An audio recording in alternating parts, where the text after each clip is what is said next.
வணக்கம். நான் doctor Deepa Lalan, BHMS homeopathic physician. இன்னைக்கு நம்ம என்ன டாபிக் பத்தி டிஸ்கஸ் பண்ண போறோம் அப்படின்னா, பெண்களுக்கு ஏற்படும் கர்ப்பப்பை சார்ந்த பிரச்சனைகள், அதை பத்தி தான் பேச போறோம். பெண்களுக்கு ஏற்படும் கர்ப்பப்பை சார்ந்த பிரச்சனைகள்னா நிறைய இருக்குங்க. பொதுவா பாருங்க, பல்கி யூட்ரஸ் ஒரு விதமான கர்ப்பப்பை பிரச்சனை. அப்படின்னா என்னன்னா, கர்ப்பப்பை வீங்கி இருக்கிறது, அவ்வளவுதான். அடினோமயோசிஸ் கர்ப்பப்பையில ஏற்படக்கூடிய கொழுப்பு சிடம்புகள். அதுக்கப்புறம் பாத்தீங்கன்னா ஃபைப்ராய்டு யூட்ரஸ் கர்ப்பப்பையில ஏற்படக்கூடிய தசை நார்க்கட்டி. அதுக்கப்புறம் எண்டோமெட்ரியல் திக்கனிங், கர்ப்பப்பையினோட உள் செத வீக்கம். எண்டோமெட்ரியோசிஸ் அதுவும் பாத்தீங்கன்னா இந்த எண்டோமெட்ரியல் டிஷ்யூஸ் நல்லா வளர்ந்து கட்டி மாதிரி ஆகுது. இப்படி நிறைய விஷயங்கள். அதுக்கும் மேல பிஐடி அப்படிம்பாங்க, பெல்விக் இன்ஃபிளமேட்டரி டிசீஸ், கருவாய் புண்ணு, சர்விசைட்டிஸ், இப்படி நிறைய சார்ட் ஆஃப் காம்ப்ளிகேஷன்ஸ் இருக்கதான் செய்யுது. சரிங்க, எங்களுக்கு நீங்க சொன்ன மாதிரி கர்ப்பப்பையில இந்த அடினோமயோசிஸ் இருக்கு, ஃபைப்ராய்டு இருக்கு, இல்ல எண்டோமெட்ரியல் திக்கனிங் இருக்கு, எண்டோமெட்ரியோசிஸ் இருக்கு, இந்த மாதிரி கண்டிஷன்ஸ் இருக்கு. எங்களுக்கு அதனால பாத்தீங்கன்னா உதரப்போக்கு அப்படின்றது ஜாஸ்தி இருக்கு. மென்சுரேஷன் பாத்தீங்கன்னா ஆரம்பிச்சிச்சு அப்படின்னா 7 நாள் போகுது, 9 நாள் போகுது, 10 நாள் போகுது, 15 நாள் போகுது, அடுத்த மாசம் வரமாட்டேங்குது, அதுக்கு அடுத்த மாசம் திருப்பி இப்படி போகுது, இல்லைன்னா மாசம் மாசம் இப்படி போகுது. போகும்போது சாதாரணமா போகிறதுல அதிகப்படியான வலியோட போகுது.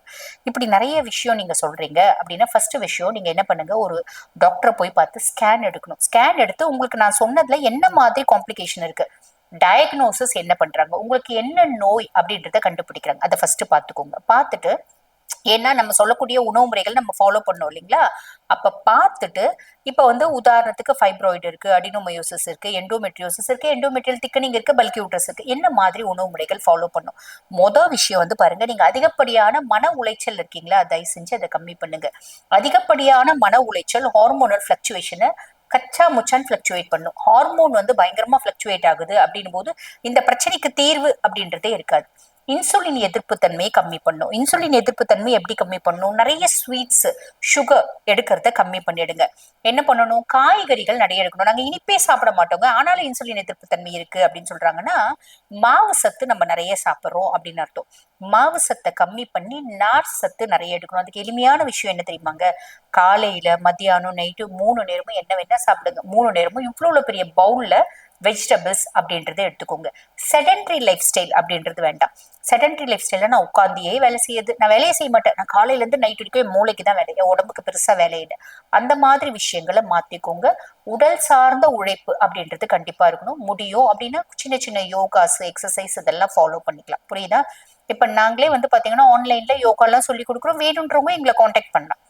நிறைய பேட்சஸ் இருக்கும். யோகா என்ன உடல் சார்ந்த நோய்கள் இருக்கோ அதுக்கு ரிலேட்டட் யோகாஸ் எல்லாமே சொல்லி கொடுப்போம். வேணுன்றவங்க ஜாயின் பண்ணிக்கலாம். ஆன்லைன் கிளாஸஸ் தான்.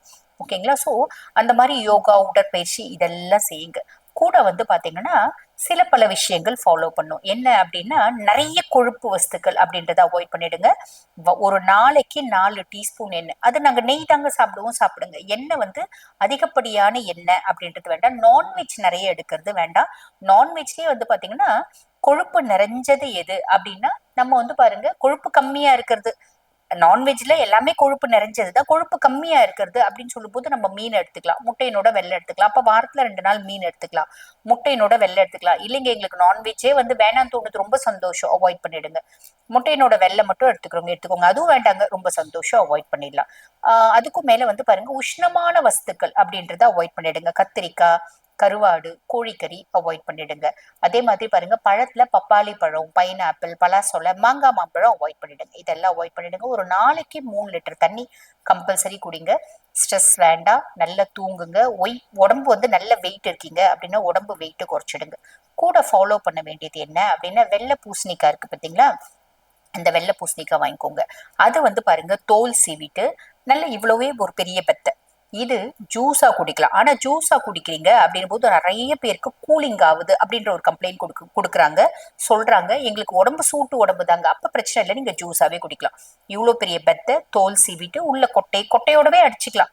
ஒரு ஒரு கிளாஸ் பாருங்க, கொஞ்சமா தண்ணி ஊத்திக்கோங்க, ஒரு பிளெண்டர்ல போட்டுக்கோங்க. சின்ன கிளாஸ்ல இவ்வளவு தண்ணி ஊத்திக்கோங்க, அதை கட் பண்ணி போட்டு நல்லா அடிங்க. அடிக்கும் போதே கொட்டை பாத்தீங்கன்னா கொட்டையோட சேர்ந்து அடிச்சிடும். எங்களுக்கு அப்படியே குடிக்கிறதா குடிங்க, இல்ல கொட்டையை ரிமூவ் பண்ணிடுங்க.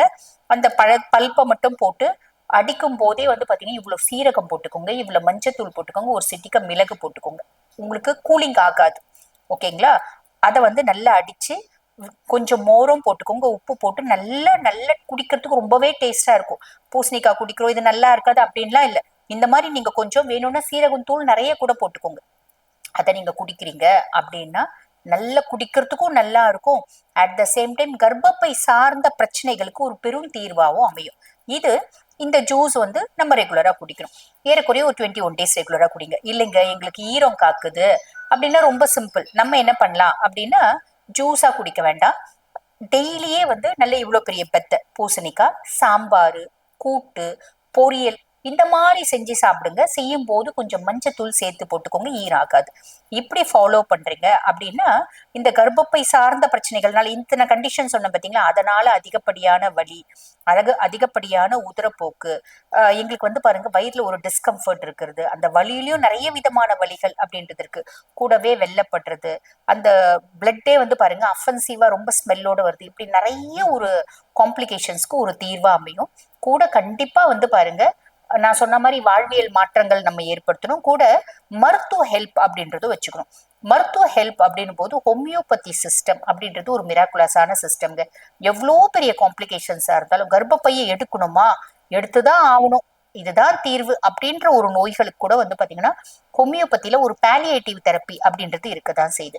ஸோ ஹோமியோபதிக் மெடிகேஷன்ஸோட ஹெல்ப்போட இது மட்டும் இல்லைங்க, இந்த மாதிரி நிறைய உணவு முறைகள் அப்படின்றது சொல்லுவோம். இதெல்லாம் ஃபாலோ பண்ணும்போது கர்ப்பப்பை சார்ந்த எந்த பிரச்சனைகளா இருந்தாலும் அதுக்கு ஒரு பெரிய தீர்வு அப்படின்றது உண்டு. ஆக இந்த பதிவு உங்களுக்கு பயனுள்ளதா இருக்கும்னு நினைக்கிறேன். இதே மாதிரி இன்னொரு பதிவுல உங்களை சந்திக்கிறேன். தேங்க்யூ.